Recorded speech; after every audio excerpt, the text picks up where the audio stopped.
जय गुरु जी। शुक्राना गुरु जी। सारी संगत को जय गुरु जी। संगत जी, क्या आप सबके मन में भी ऐसी ही भावना आती है? क्या आप सब भी कोई ना कोई सत्संग सुन के ऐसे गुरु जी से बातें करते हैं? तो चलिए एक आंटी जी का सत्संग सुनते हैं, जिसमें उन्होंने बताया है कि उनके मन में भी कौन सी भावना आई और उन्होंने गुरु जी से क्या कहा। ये सत्संग पूरा ज़रूर सुनिएगा, आपको बहुत अच्छे आंसर्स मिलेंगे। तो चलिए आंटी जी का सत्संग सुनते हैं। जय गुरु जी। शुक्राना गुरु जी। संगत जी, आज मैं आपके साथ एक शुक्राना सत्संग शेयर कर रही हूँ। और वो सत्संग, मेरा सत्संग कैसे बना वो मैं आपको सबसे पहले बताऊंगी। कि मैं ऐसे बैठ के कुछ काम कर रही थी और मैंने साथ में गुरु जी का सत्संग भी लगाया हुआ था। मैं सुन रही थी कि उसमें किसी ने कहा, कोई संगत थी, उसने कहा कि मैं ऐसे बैठी थी तो मैंने गुरु जी से कहा कि गुरु जी आप मुझे ये दर्शन दो, अभी के अभी दर्शन दो, और मुझे देखना है कि आप मेरे आसपास हो कि नहीं हो। तो गुरुजी उसने बताया कि तभी अचानक कहीं से तितली उसके पूजा घर में आ गई और वो सारे घर में मंडराने लगी, उसके बेडरूम में, कोई कहीं सब जगह गई। तो मैं अपने बच्चे का एक प्रोजेक्ट बना रही थी, मेरे मन में भी ख्याल आया, मतलब रात की बात है, कोई 8 साढ़े 8 बजे की बात है। मैं अपने डाइनिंग टेबल पे बैठी हुई थी और सारे, मतलब कि बैठी हुई थी, रात की बात है, आप खुद ही सोच लीजिए कि सारे दरवाजे दरवाजे खिड़की खिड़की सिस्टम बंद ही होंगे 8 साढ़े 8 बजे।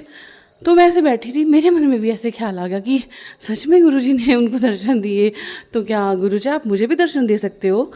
फिर मैंने सोचा नहीं नहीं, ऐसा कहाँ ही होगा, इतनी रात को तो कहीं पे कोई तितली आ सकती है अंदर। और मैं अपने काम करने लग पड़ी, मैंने अपना प्रोजेक्ट पूरा किया, उसको बंद किया, फिर मैं अपने रूम में चली गई।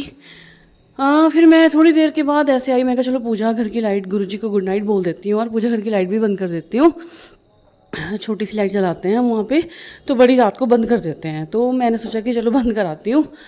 और जैसे मैं अपने रूम से बाहर आई, अपने हॉल में, अपने डाइनिंग एरिया में, तो मैं क्या देखती हूँ कि वहाँ पे एक बटरफ्लाई, जो पता नहीं कहाँ से, ब्लैक कलर की छोटी सी बटरफ्लाई, मतलब ठीक सी, ज़्यादा छोटी भी नहीं, ठीक सी, वो मेरी डाइनिंग हॉल में उड़ रही है, लाइट के पास, नीचे ज़मीन पर, डाइनिंग टेबल पर।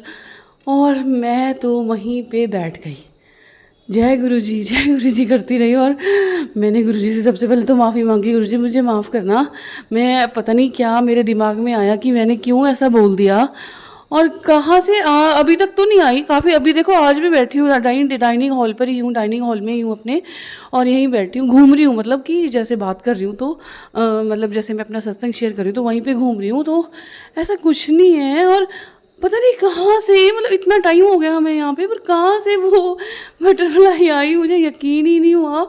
और मतलब मेरी तो आंखों में आंसू आ गए संगत जी, मैं तो बस रोने लग गई। मैंने कहा गुरु जी मुझे माफ़ करना, हम ह्यूमन बींग्स बस हमेशा ये सोचते रहते हैं कि जैसा उसके साथ हुआ हमारे साथ क्यों नहीं हो रहा, हमें क्यों नहीं गुरु जी ऐसे दर्शन दे रहे। गुरु जी मैं आपसे सबसे पहले तो हाथ जोड़कर माफ़ी मांगना चाहती हूँ कि पता नहीं क्यों हमारी सोच ऐसी है कि गुरु जी हमें भी ऐसा करें। हम जानते हैं कि सबको सबके कर्मों के हिसाब से ही मिलता है और ऐसे ही मिलेगा, बस हमें अपने अच्छे कर्म करने हैं कि जब इसके साथ हुआ तो क्यों नहीं होगा, गुरुजी हमें भी देंगे। पर लेकिन वही बात है कि हमें गुरुजी से मांगना नहीं है, उनको मानना है।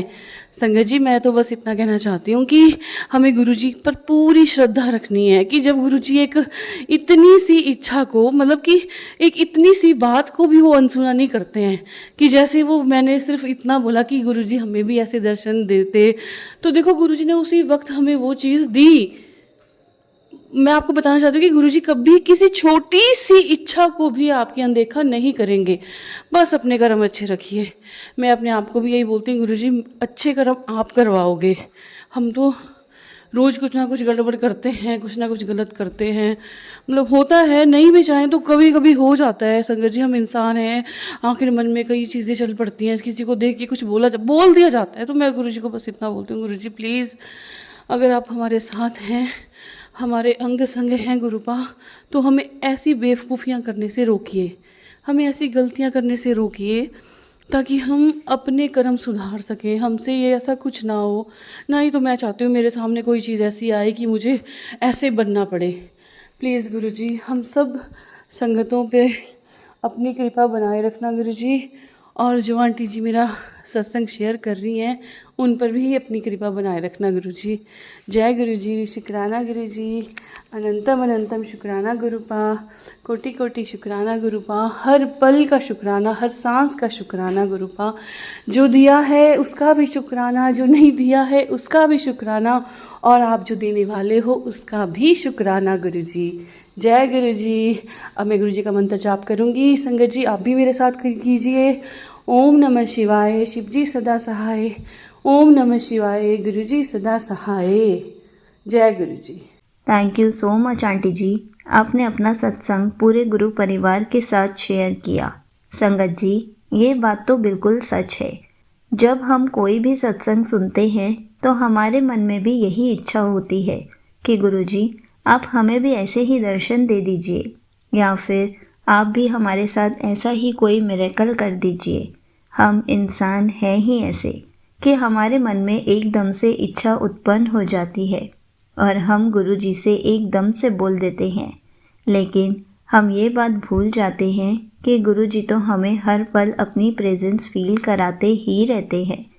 अलग अलग तरीक़ों से सब संगत को गुरुजी दर्शन देते ही रहते हैं। हमेशा बताते हैं मैं तेरे अंग संग हूँ।